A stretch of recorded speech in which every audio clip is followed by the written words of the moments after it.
sevgili damat bendeniz piyanist Gökhan Türkmen. Sizlere misafirlerinizle birlikte iyi eğlenceler diliyorum.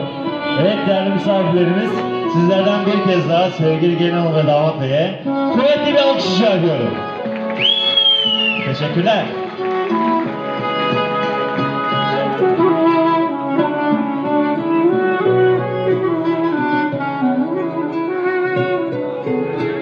Ayrılık ateşinde yakma bir daha yakma. Yüreğim ellerinde sakın daha bırakma. Ayrılık ateşinde yakma bir daha yakma. Sahili geldi ufaktan ufaktan yolunu aga. Dertlerinden sakının ama da bakın işin sesi bozarım. Mekanın sahibi geldi.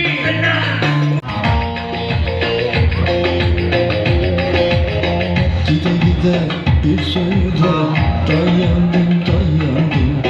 Gide gide bir sözde dayandım ben dayandım.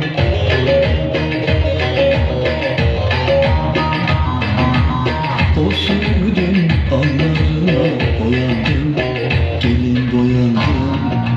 Ölen ben, kurban olan ağzındaki dillere, gelin dile ben. Hayatı tesbih yapmışım, daha canlı. Adını duydukça ağlıyormuşum. Deli diyorlarmış benim halim. Şimdi gel. Daha canlı. Gel. Elleri istiyorum, elleri. Yaşa.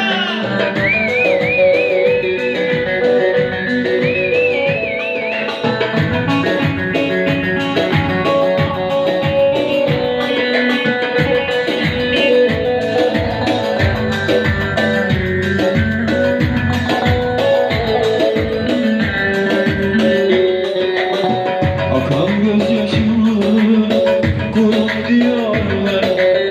Coştu deli gönlüm kurup diyorlar. Unut onu artık, unut diyorlar. Söylesene, söyle, inanayım ben. Söylesene, söyle. Şimdi söylüyoruz sizde.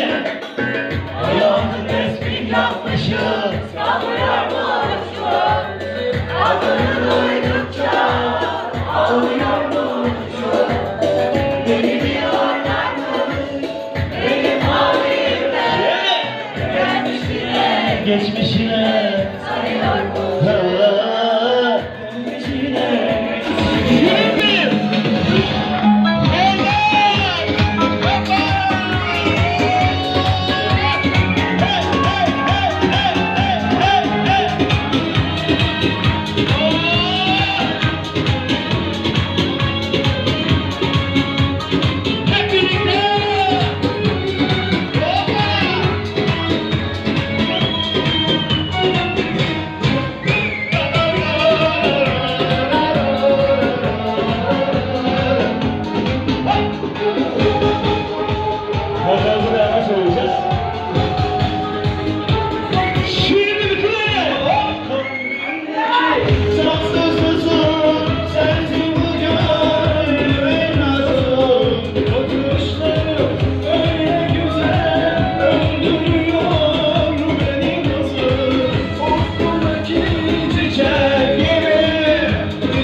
Paşa yaşa, adın yazılacak Yücemen Paşa.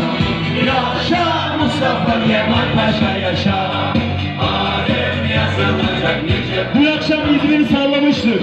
Çok canlı olmuş İzmir'de. Bu akşam daha canlı istiyorum. Hazır mı?